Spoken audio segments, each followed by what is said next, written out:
I'm 73 years old, and it took me 52 years to understand something so simple, yet so devastating, that it cost me most of my life before I finally saw it.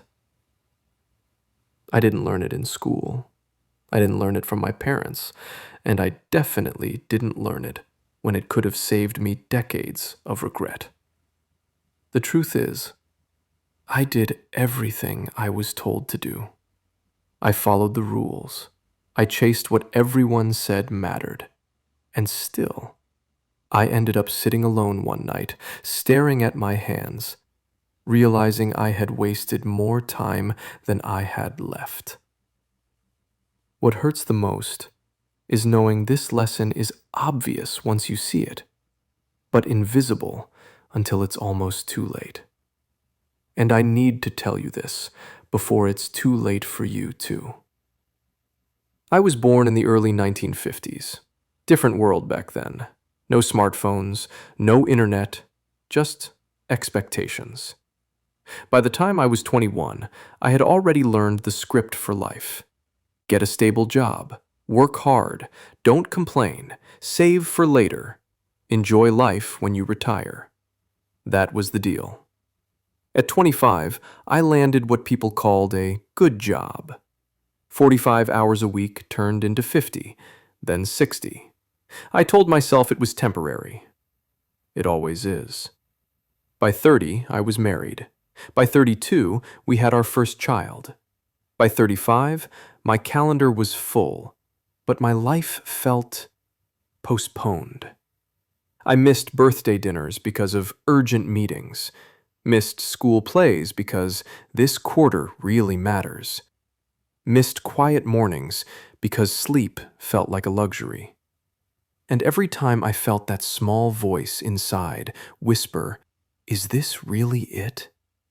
I shut it up with logic. Just a few more years. Once things stabilize. Once the kids are older. That's how time sneaks past you. Not loudly, but politely. By 40, I was earning more money than my parents ever did. We had a bigger house, a newer car, a lawn I barely stepped on. People said I was successful, but success, I learned much later, can be the most convincing trap there is. At 45, my father died. Heart attack. Sudden. I remember standing at his funeral thinking, life is short. And then, I went right back to work on Monday. At 50, my children stopped asking me to come to their events. Not because they didn't care, because they already knew the answer. That one still hurts to say out loud. And here's the part I want you to hear clearly. Nothing went wrong in a dramatic way. No scandal, no bankruptcy, no explosion.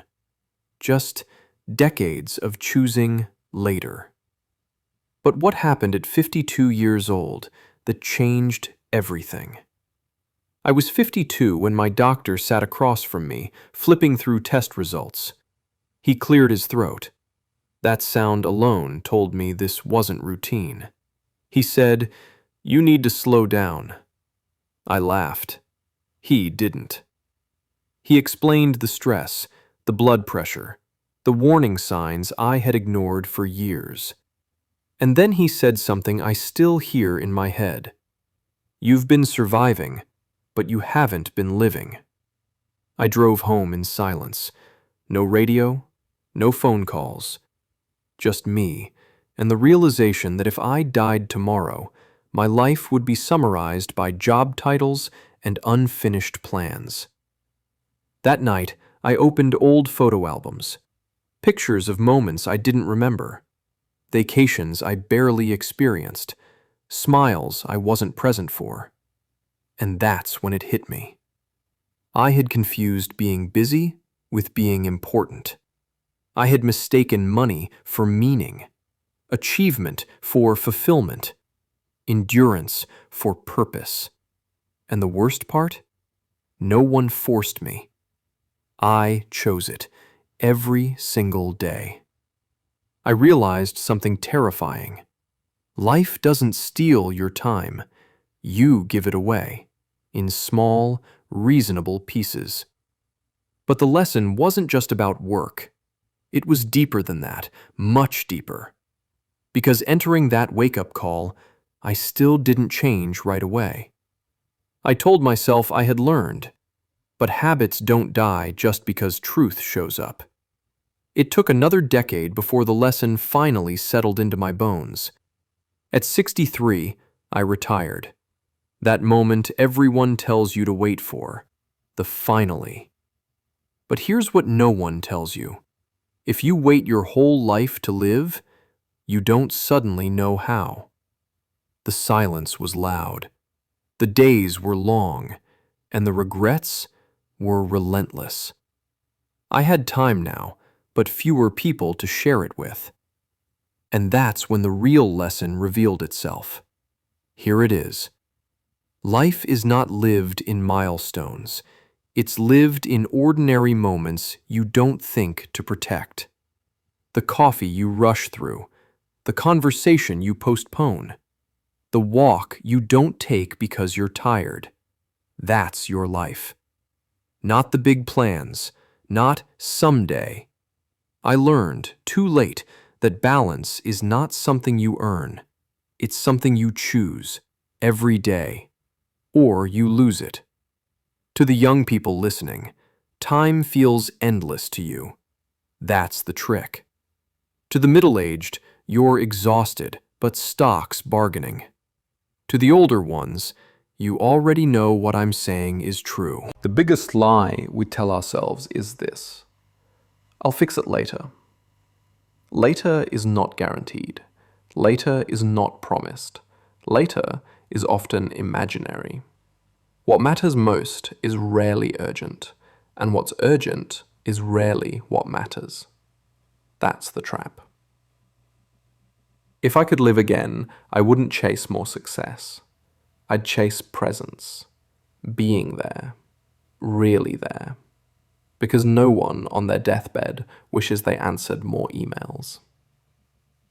So let me say this directly to you. Don't make my mistake. Don't trade your life for approval. Don't sacrifice today for a future that might never arrive. Don't confuse productivity with purpose. Here's what to do, starting now. Call someone you've been meaning to. Leave work on time at least once this week. Protect one small daily ritual that reminds you you're alive. You don't need to quit your job. You don't need to disappear. You just need to stop postponing your own life. I'm 73 now. I can't get those years back.